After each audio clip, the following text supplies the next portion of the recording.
और हरियाणा के मुख्यमंत्री नायब सिंह सैनी करनाल में संविधान हत्या दिवस के राज्य स्तरीय कार्यक्रम में शामिल हुए हैं। कार्यक्रम से सीधी तस्वीरें देखिए। महाबलिदान इसलिए दिए कि हमारी आने वाली पीढ़ियां सुरक्षित रहें।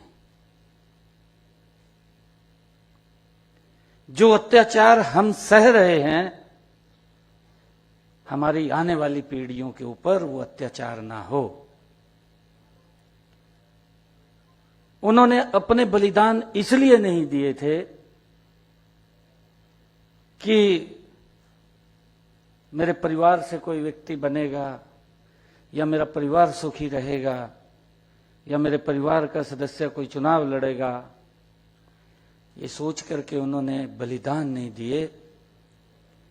उन्होंने बलिदान इसलिए दिया कि हमारी आने वाली पीढ़ियां वो सुरक्षित रहें, वो भी खुली हवा में सांस लें, उनके ऊपर भी कोई अत्याचार ना हो। जो यातनाएं हमने सही हैं वो यातनाएं वो न सहें। उस कारण से उन्होंने अपनी कुर्बानियां दी हैं। और उस आजाद भारत के अंदर वो दौर वो 1975 में देखने को मिला, उससे भी बड़ा दौर देखने को मिला। इतना बड़ा अत्याचार जिस संविधान के, उस हत्या संविधान के 50 वर्ष हम पूरे होने पर आज 71 हुए हैं। आज हम उस दौर को याद कर रहे हैं कि आजादी के बाद अपने स्वार्थ के लिए ये दौर दोबारा खड़ा ना हो। आज इस अवसर पर हमारे असंध के विधायक, पूर्व में जिलाध्यक्ष योगेंद्र राणा जी, हमारे नीलोखेड़ी के विधायक भगवान दास कबीरपंथी जी, हमारे जिला के माननीय अध्यक्ष प्रवीण लाठर जी, हमारे जिला के प्रभारी जिन्होंने अभी अपना वक्तव्य भी रखा है, भारत भूषण जोयाल जी, हमारी करनाल की मेयर श्रीमती रेणु बाला गुप्ता जी, प्रदेश भारतीय जनता पार्टी के उपाध्यक्ष एडवोकेट वेदपाल जी, हमारे पूर्व में मुख्यमंत्री रहे और केंद्रीय मंत्री आदरणीय मनोहर लाल जी के प्रतिनिधि कविंदर राणा जी, मंच का जो संचालन कर रहे हैं अशोक सुखीजा जी, पूर्व मंत्री शशिपाल मेहता जी, सरदार तरलोचन सिंह जी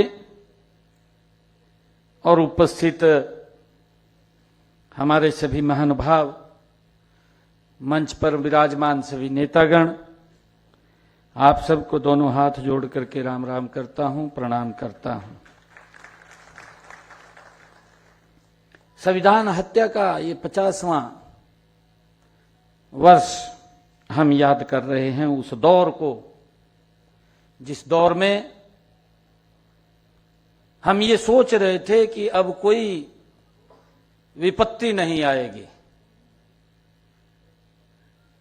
परंतु घर बैठे बैठे परिवार के साथ भोजन करते करते, परिवार के साथ खुशी मनाते मनाते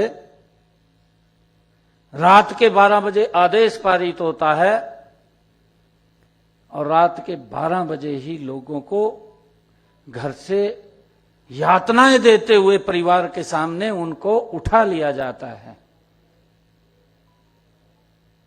किस प्रकार का अत्याचार उनके ऊपर होता है, इस प्रकार का अत्याचार कि हम उसको अगर स्मरण भी करते हैं हमारे रोंगटे खड़े हो जाते हैं। उन्होंने अपने जीवन के ऊपर सहा है। जिस अत्याचार को मात्र स्मरण करने से रोंगटे खड़े हो जाते हों, तो उनके ऊपर कितना उन्होंने सहा होगा ये अकल्पनीय है, कल्पना नहीं की जा सकती। कितना बड़ा अत्याचार